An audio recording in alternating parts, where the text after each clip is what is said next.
आज मानव आपल्या मायदेशी परतत होता. तब्बल 2 वर्षांनंतर आपल्या आईवडिलांना भेटणार म्हणून तो खूप खुश होता. तो येणार असे त्याने कळवले नव्हते, कारण त्याला अचानक येऊन घरातील सर्वांना सरप्राईज द्यायचे होते. तो नोकरीसाठी कॅनडाला गेला होता, पण ह्या 2 वर्षात तो त्याच्या कामांमध्ये एवढा बिझी झाला होता की त्यामुळे तो भारतात येऊ शकला नाही. एअरपोर्टवर उतरल्यानंतर मानवला आठवले की जेव्हा त्याने कॅनडामध्ये असताना त्याच्या बायकोला शीतलला फोन केला होता, त्यावेळेस त्याने आईबाबांची विचारपूस केली होती. तेव्हा तिने सांगितले होते की आजकाल बाबांची तब्येत ठीक नसते. बहुतेक त्यांना शहराची हवा मानवली नाही, त्यामुळे ते दोघेही काही दिवसांसाठी गावी राहायला गेले आहेत. मानवला भारतात आल्यावर पहिल्यांदा त्याच्या आईवडिलांना भेटायचे होते, त्यामुळे तो एअरपोर्टवर उतरल्याबरोबर बायकोला न भेटता टॅक्सी घेऊन थेट त्याच्या गावी गेला. गावात पोहोचल्यावर टॅक्सीतून उतरताच त्याला त्याचे बालपण आठवू लागले. त्याचे बालपण एखाद्या चलचित्राप्रमाणे त्याच्या डोळ्यासमोर येऊ लागले. घरी जात असताना गावातील प्रत्येक गल्ली, कानाकोपरा तो न्याहाळत होता. त्याच्या आईवडिलांसोबत घालवलेले प्रत्येक क्षण आठवत होता.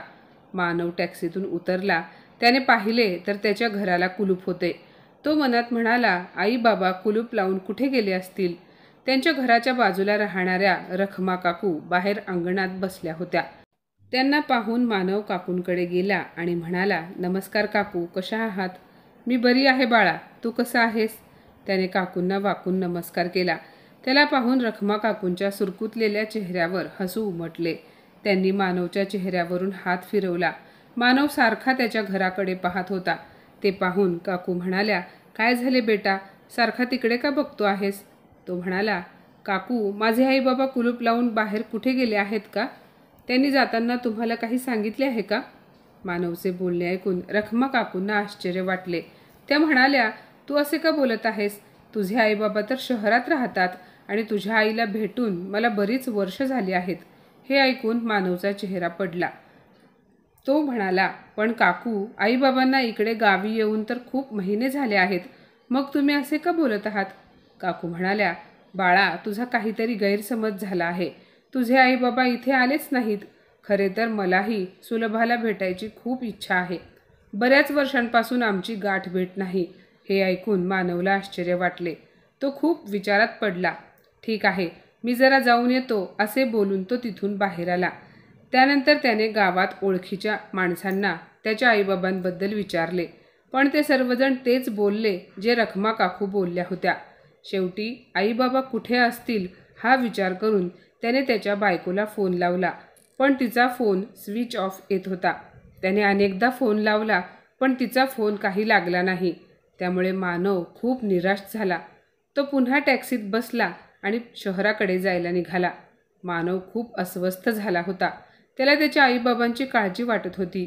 आईबाबा कुठेतरी दिसतील ह्या आशेने तो सतत टॅक्सीतून बाहेर पाहत होता.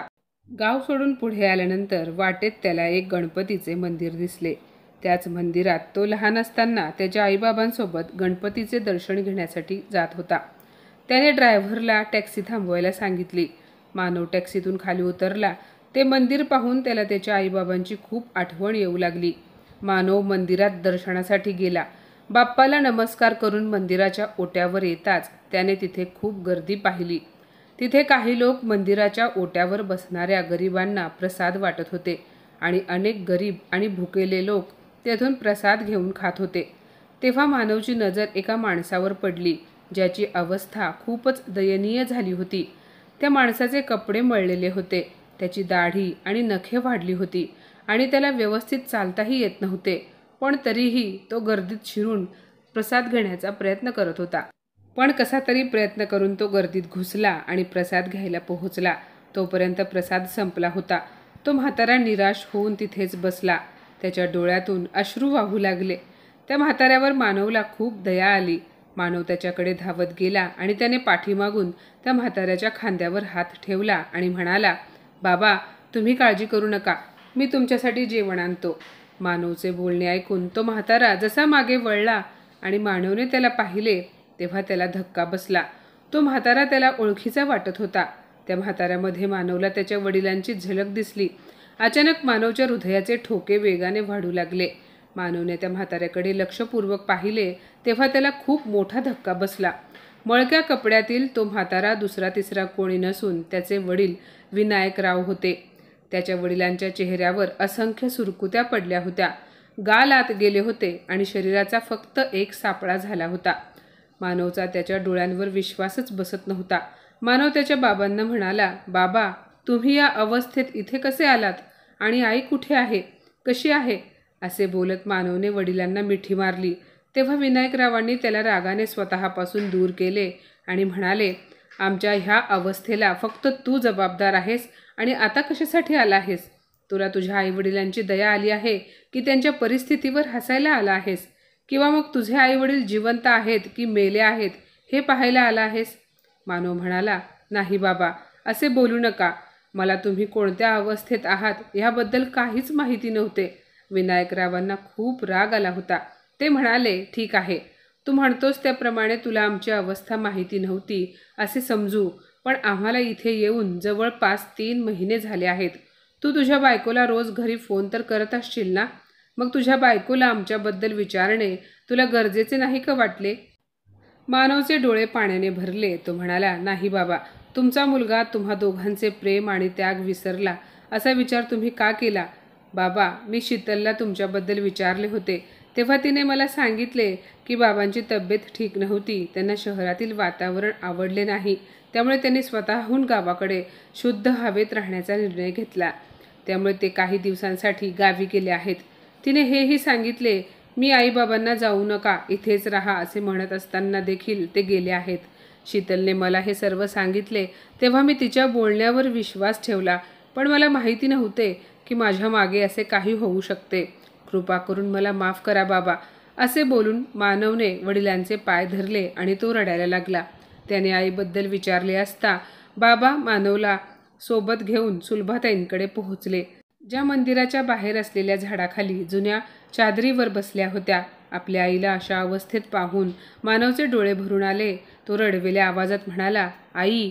आई हा शब्द ऐकून सुलभाताईंची नजर अचानक मानवकडे गेली आणि त्याला पाहताच त्या रागाने म्हणाला, मी कोणाची आई नाही, कारण मला कोणी मुलगा नाही.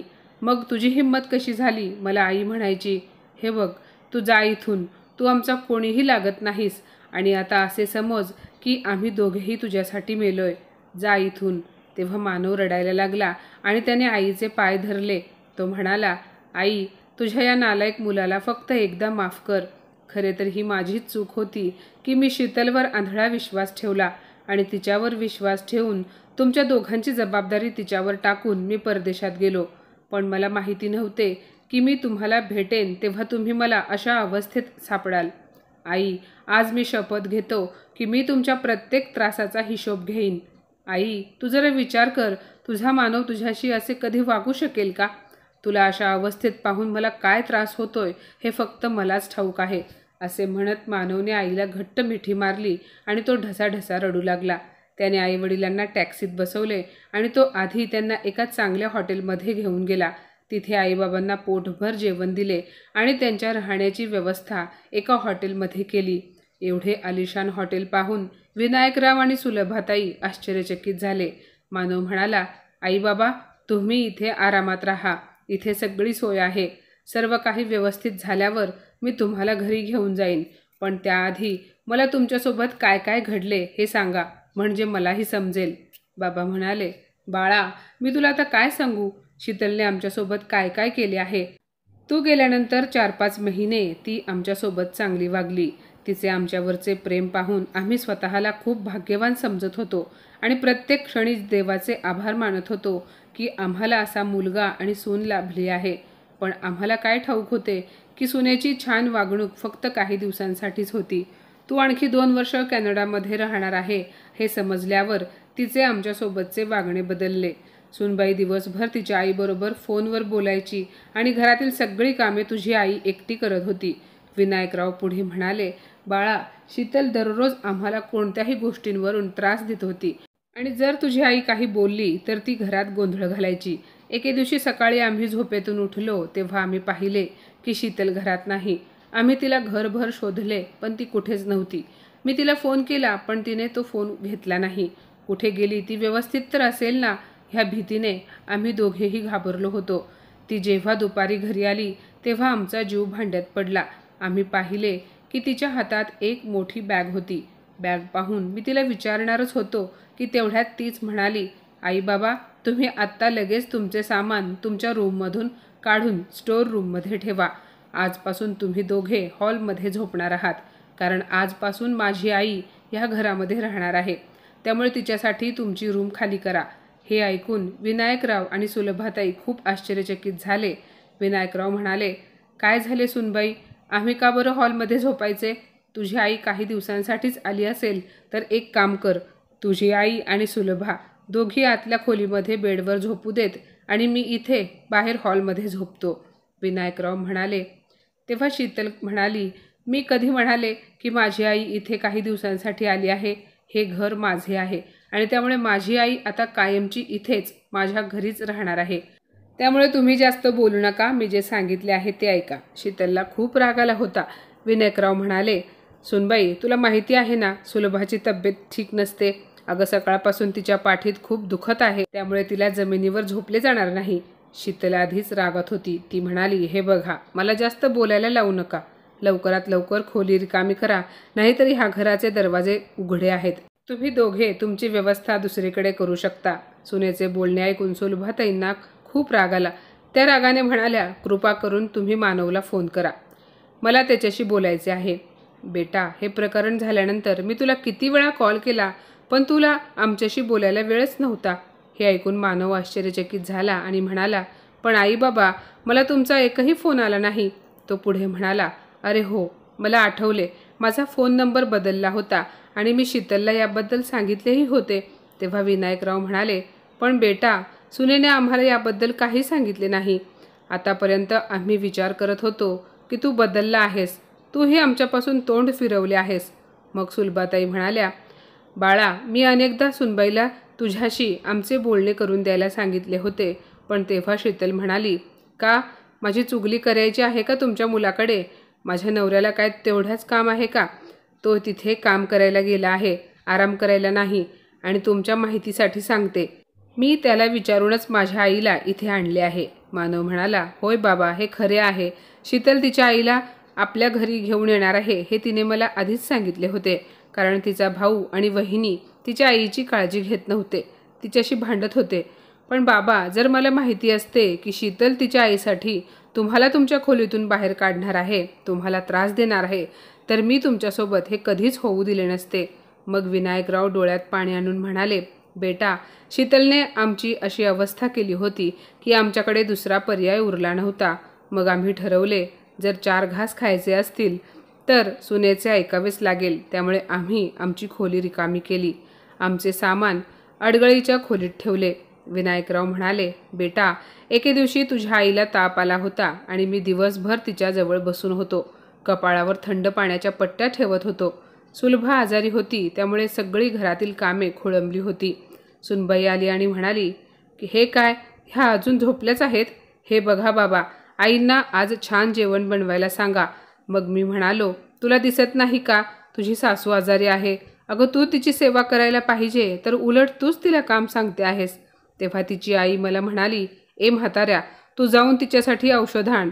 तिने औषध घेतले तर तिला आराम मिळेल आणि मग ती ठणठणीत बरी होईल. आणि तसेही त्यांना बरे वाटत आहे की नाही त्याच्याशी आम्हाला काही देणे घेणे नाही. त्यांना घरची कामे तर करावीच लागतील. मानव शीतलच्या आईचे हे बोलणे ऐकून मला खूप आश्चर्य वाटले होते आणि मी रागाने म्हणालो की तुम्ही पण एक स्त्री आहात, त्यामुळे तुम्हाला माझ्या बायकोचे दुःख समजले पाहिजे. आज माझी बायको घरचे कोणतेही काम करणार नाही. मग काय, सुलभाने आजारी असल्यामुळे एकही काम केले नाही आणि मग त्या दिवसानंतर शीतलने आणि तिच्या आईने आम्हाला खूप त्रास द्यायला सुरुवात केली. शीतलने तर आमचे जेवण बंद केले. हे ऐकून मानवच्या डोळ्यात पाणी आले. त्या पुढे म्हणाल्या, कसे तरी मी आणि तुझे वडील स्वयंपाकघरात जाऊन स्वतःसाठी अन्न शिजवून खात होतो. त्यातही सून ओरडायची. एके दिवशी भूक लागली म्हणून मी भाकरी बनवत होते.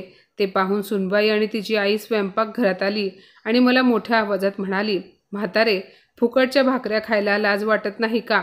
असे म्हणत सुनेने आणि तिच्या आईने माझा हात तापलेल्या तव्यावर ठेवला आणि दोघीही जोरात हसू लागल्या. मी आणि सुलभा ओरडत होतो, पण त्यांना आमची कीव आली नाही. वडिलांचे बोलणे ऐकून मानवचा चेहरा रागाने लाल झाला होता. हातांच्या मुठी आवळत तो कसा तरी शांत झाला. सुलभाताई म्हणाल्या, एके दिवशी सुनेने घरी किटी पार्टीचे आयोजन केले होते आणि तिच्या अनेक मैत्रिणी घरात हजर होत्या. त्या दिवशी शीतलने मला स्वयंपाकघरात जाऊन जेवण बनवायला सांगितले आणि तुझ्या वडिलांना काही पैसे देऊन बाजारातून सामान आणायला पाठवले. जेवण तयार केल्यानंतरही आम्हा दोघांनाच पाहुण्यांना द्यायलाही सांगितले आणि सुनबाई आणि तिची आई पाहुण्यांसोबत पत्ते खेळण्यात मग्न झाल्या. सर्वजण हसत गप्पा मारत होते. आजारी असल्यामुळे मला फारसे काम करता येत नव्हते. हे सर्व पाहून तुझ्या बाबांना राग आला आणि ते शीतलला तिच्या मैत्रिणींसमोर म्हणाले, सुनबाई, तुला काही अक्कल आहे की नाही? तुझी सासू तुझ्या आईच्याच वयाची आहे ना, मग हा अन्याय कशासाठी? तुझ्या आईला मात्र टेबलवर जेवायला दिले आहेस आणि सासू आजारी असताना देखील तिच्याकडून कामे करवून घेतेस. लाज वाटायला पाहिजे तुला. चल ग सुलभा, इथे कामे करण्याची काही एक गरज नाही. तू आज जाऊन आराम कर. आता मीही बघतो की ही काय करणार आहे ते. खूप ऐकून घेतले, खूप सहन केले. सासऱ्याचे बोलणे ऐकून शीतलला भयंकर राग आला. ती मोठ्याने ओरडली, म्हाताऱ्या, माझ्या मैत्रिणींसमोर माझा अपमान करण्याची तुझी हिंमतच कशी झाली? तेवढ्यात शीतलची आई तिला भडकवत म्हणाली, बेटा शीतल, तू सुद्धा मूर्ख आहेस. काय ह्या म्हाताऱ्याचे एवढे ऐकून घेतेस? अगं, हा तुझ्या घरात राहून तुलाच मोठ्या आवाजात बोलतो आहे. तू यांना हकलून का देत नाहीस? शीतल म्हणाली, हो आई, तुझे बरोबर आहे. मी ह्या दोघांना एवढ्या आलिशान बंगल्यात ठेवून ह्यांच्यावर उपकार करत आहे आणि हे अशा प्रकारे माझ्या उपकाराची परतफेड करत आहेत. ती विनायकरावांना म्हणाली, लवकरात लवकर तुमच्या बॅगा भरा आणि उद्या चालते व्हा या घरातून. हे सर्व मानवला सांगत असताना सुलभाताई रडू लागल्या आणि म्हणाल्या, बेटा, तुला माहिती नाही, भर दुपारी रखरखत्या उन्हात सुनेने आम्हाला घरातून हाकलून दिले. आमच्याकडे 1 रुपयाही नव्हता. एवढ्या मोठ्या शहरात कुठे जावे समजत नव्हते. आम्ही रस्त्यावर आलो होतो. मी आधीच आजारी होते आणि अचानक तुझे वडीलही आजारी पडले. त्यांना श्वास घेण्यास त्रास होऊ लागला. आम्हाला काय करावे, काय खावे, कुठे राहावे हा प्रश्न पडला होता आणि अशातच आम्ही मंदिराच्या बाहेर येऊन बसलो. आई म्हणाली, पण तू आमच्यापर्यंत कसा पोहोचलास बाळा? मानव म्हणाला, आई, तुला घरातून हाकलून दिल्यावर शीतलने मला सांगितले की तुम्ही दोघे गावी गेले आहात आणि काही दिवसांनी जेव्हा मी तिला आईबाबांचा फोन का लागत नाही असे विचारले तेव्हा तिने मला सांगितले की त्यांचा फोन घरातच आहे आणि ते गावकऱ्यांसोबत तीर्थयात्रेला गेले आहेत, त्यामुळे ते तुमच्याशी बोलू शकणार नाहीत. मला काहीसा संशय आला होता, कारण जर तुम्ही दोघे तीर्थयात्रेला जाणार असता तर तुम्ही किंवा शीतलने मला ह्या आधीच सांगितले असते. त्यामुळे मी पटकन माझे काम पूर्ण केले आणि शीतलला न सांगता भारतात परतलो. तुम्हाला भेटायला मी आधी गावी गेलो होतो, पण तिथे रखमा काकूंनी मला सांगितले की तुम्ही गावी आलाच नाहीत. आई बाबा, मला तुमची खूप काळजी वाटत होती. मला स्वतःला खूप असह्य वाटत होते. म्हणून मी इथे गणपतीच्या मंदिरामध्ये दर्शनाला आलो आणि तुम्ही दोघे मला अशा अवस्थेत इथे सापडलात. पण तुम्ही अजिबात काळजी करू नका. आता ते नालायक बाईला वठणीवर आणण्याची वेळ आली आहे. आई, मी तुझी शपथ घेऊन सांगतो की जर मी तिला तिची जागा दाखवली नाही तर मी पण तुझा मुलगा नाही. असे बोलून मानव घरी परतला. घरी पोहोचताच त्याने दरवाजातून पाहिले. शीतल आणि तिची आई चहा नाश्त्याचा आस्वाद घेत बसल्या होत्या. शीतलची आई म्हणाली, बेटा शीतल, तू तुझ्या सासू सासऱ्यांना इथून हाकलवून लावले आहेस, पण एकदा बघायला हवे की ते दोघे कुठे आणि कशा अवस्थेत आहेत. जर त्यांनी जावई बापूंना सगळी बातमी सांगितली तर आपले काही खरे नाही. शीतल म्हणाली, अगं आई, असं का बोलतेस? त्यांना मानवचा बदललेला फोन नंबर माहिती नाही तर ते फोन कसे करतील? तू निश्चिंत राहा. मानवला इकडे भारतात यायला अजून बराच अवकाश आहे. तोपर्यंत दोघेही स्वर्गात जातील. अशा अवस्थेत किती दिवस टिकू शकणार आहेत? असे बोलून शीतल हसायला लागली. मग तिची आई म्हणाली, पण बेटा, जावई बापूंनी विचारले तर काय सांगशील? तेव्हा शीतल म्हणाली, आई, तू काही काळजी करू नको. तुझा जावई भारतात येईपर्यंत आपण काहीतरी प्लॅन बनवू, पण आता ह्याबद्दल काहीही विचार न करता नाश्ता एन्जॉय कर. असे बोलून दोघीही हसल्या. तेवढ्यात मानव घरात आला. त्याने त्या दोघींचे बोलणे ऐकले होते. त्याला समोर पाहून शीतलचा चेहरा फिका पडला आणि ती घाबरून उभी राहिली. तिची आई म्हणाली, अगं, काय झाले बाळा? तू अशी का घाबरलीस? असे म्हणत शीतलच्या आईने मागे वळून पाहिले आणि तिच्याही पायाखालची जमीन सरकली. दोघींना एकच प्रश्न पडला होता की मानवने त्यांचे बोलणे ऐकले तर नसेल ना. त्याचवेळी मानव हसत म्हणाला, शीतल, मला पाहून तुझ्या चेहऱ्यावर 12 का वाजले आहेत? मला तुला सरप्राईज द्यायचे होते म्हणूनच मी तुला न सांगता आलो आहे. मानवचे बोलणे ऐकून शीतल आणि तिची आई एकमेकींकडे पाहू लागल्या. त्यांना खात्री पटली की त्यांचे बोलणे मानवने ऐकले नाही. काही वेळ आराम करून मानव शीतलकडे गेला आणि म्हणाला, शीतल, तुझ्यासाठी एक आनंदाची बातमी आहे. आता मी तुला माझ्यासोबत कॅनडाला घेऊन जाणार आहे. त्यासाठी मी व्हिसा बनवला आहे आणि आपण 2च दिवसात कॅनडाला रवाना होणार आहोत. आई आणि बाबा तीर्थयात्रेला गेले आहेत, त्यामुळे ते आता येऊ शकणार नाहीत. ते आल्यावर मी त्यांच्याशी बोलून त्यांची इथे राहण्याची व्यवस्था करेन. आता तू पटकन तुझे पॅकिंग सुरू कर. नवऱ्याचे बोलणे ऐकून शीतल खूप खुश झाली. तिने ही बातमी तिच्या आईला सांगितली तेव्हा तिची आई म्हणाली, बेटा शीतल, परदेशात जाणार म्हणून तू खुश आहेस, पण जरा माझाही विचार कर. तू गेल्यावर माझे काय होईल? शीतल म्हणाली, हे बघ आई, इतके दिवस मी तुला माझ्या घरी ठेवून घेतले, तुझी सेवा केली, पण आता तू तुझ्या मुलाकडे आणि सुनेकडे परत जा. आई, मला सांग, कोणती आई मुलीच्या सासरी इतके दिवस राहते? जा, दादाची माफी माग. तुझ्यासाठी मी परदेशात जाण्याचे कॅन्सल करू शकणार नाही. एकतर परदेशात जायची माझी किती इच्छा होती हे तुला ठाऊक आहे, आणि आता ही संधी चालून आली आहे तर मी ती संधी जाऊ देणार नाही. आपल्या मुलीचे बोलणे ऐकून तिची आई चकित झाली. दुसऱ्याच दिवशी शीतलने आईला भावाकडे पाठवले आणि आनंदाने तिची बॅग भरायला लागली. ज्या दिवशी फ्लाईट होती त्या दिवशी मानवने तिला फ्लाईटमध्ये बसवले आणि म्हणाला, तू इथे बस, मी फक्त 2 मिनिटात जाऊन येतो. पण जेव्हा फ्लाईट टेक ऑफ व्हायची वेळ झाली तरीही मानव परतला नाही. मग शीतलने घाबरून तिच्या बॅगेतून फोन काढला तेव्हा तिला फोनजवळ एक चिठ्ठी दिसली. तिने ती चिठ्ठी उघडून पाहिली. त्यात लिहिले होते, जा आणि खूप मजा कर. आता तुला परदेशात गेल्यावर समजेल की एखाद्या व्यक्तीला एकटे आणि असहाय्य सोडल्यावर काय होते. माझ्या आईवडिलांना वणवण भटकण्यासाठी हाकलून दिले होतेस ना, त्याचीच ही शिक्षा. मग आता परदेशात जाऊन भीक माग आणि भीक मागून पैसे गोळा कर. तेव्हा त्याच पैशांनी भारतात परत ये आणि परत आल्यानंतर तुझ्या आईकडेच जाऊन राहा, कारण आता मला तुझ्याशी काहीही संबंध ठेवायचा नाही. शीतलने हे पत्र वाचले तोपर्यंत फ्लाईटने उड्डाण केले होते. विमानाने टेक ऑफ करताच शीतलला आपला जीव हातातून निसटण्याचा भास झाला. परदेशात राहण्याच्या इच्छेमुळे तिला सासू सासऱ्यांपासून सुटका हवी होती आणि या इच्छेसाठी तिने स्वतःच्या आईला सुद्धा निराधार सोडले होते. आज शीतल परदेशात वणवण फिरते आहे. तिला तिच्या कृत्याचा पश्चाताप होत होता, कारण आज ती तिच्याच जाळ्यात अडकली होती. इकडे विनायकराव आणि सुभद्राताई यांच्या लग्नाचा 50व्या वाढदिवसानिमित्त मानवने त्यांच्यासाठी एक मोठा आलिशान फ्लॅट विकत घेतला होता आणि मानवने त्यांना हॉटेलमधून थेट त्याच फ्लॅटवर नेले. दोघेही आपल्या मुलासह नवीन घरात प्रवेश करतात. एवढे मोठे आलिशान घर पाहून आई वडील आश्चर्यचकित होतात. तेव्हा मानव म्हणतो, माझ्या प्रिय आईबाबांना लग्नाच्या 50व्या वाढदिवसाच्या खूप खूप शुभेच्छा. आता हे घर तुमच्या नावावर असल्यामुळे तुम्हाला तुमच्या घरातून कोणीही बाहेर काढू शकणार नाही. आपल्या मुलाचे इतके प्रेम पाहून विनायकराव भडल्या डोळ्यांनी म्हणाले, बाळा, मला माफ कर. आम्ही तुला खूप चुकीचे समजले, पण आज आमचा गैरसमज दूर झाला. मानवच्याही डोळ्यांमध्ये आनंदाश्रू होते. काही वेळाने मानवला शीतलचा फोन आला, पण त्याने तिचा फोन कट केला. शीतलने अनेकदा फोन केला, पण मानवने फोन घेतला नाही. आई वडिलांनी मानवला शीतलबद्दल विचारले असता मानवने शीतलला तिच्या वाईट कृत्यांची शिक्षा कशी दिली याबद्दल सर्व काही सांगितले. हे ऐकल्यावर विनायकराव आणि सुलभाताई काळजीत पडले. काही वेळाने शीतलने पुन्हा फोन केला आणि तो फोन विनायकरावांनी उचलला. तिकडून शीतलच्या रडण्याचा आवाज आला. ती विनवणी करत म्हणाली, मला माफ कर मानव, प्लीज मला येथे येऊन घेऊन जा. तेव्हा विनायकराव म्हणाले, सुनबाई, रडू नकोस.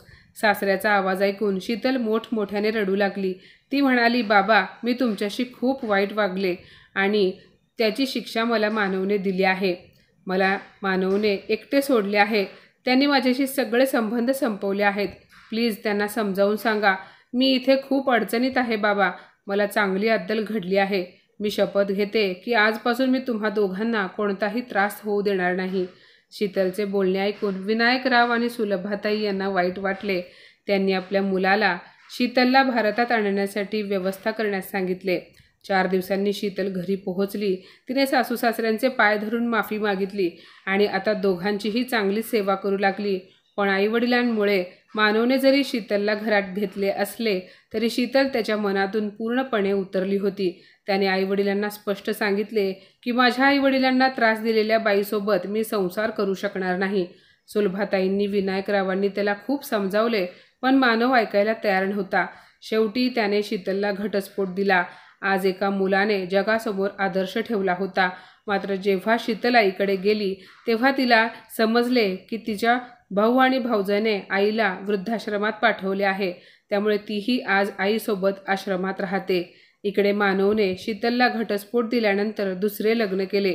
सुलभाताई आणि विनायकराव आपल्या सून आणि मुलासोबत आनंदाने राहत आहेत. मित्रांनो, हे खरे आहे की आपण जे पेरतो तेच उगवते. तुम्ही जे करता तेच तुम्हाला या जन्मात भोगावे लागते. तर माझ्या मित्रमैत्रिणींनो, आजची ही कथा तुम्हाला कशी वाटली कमेंटमध्ये नक्की सांगा. आणि अशाच नवनवीन कथा ऐकण्यासाठी प्रज्ञा मराठी स्टोरीजला नक्की सबस्क्राईब करा. धन्यवाद.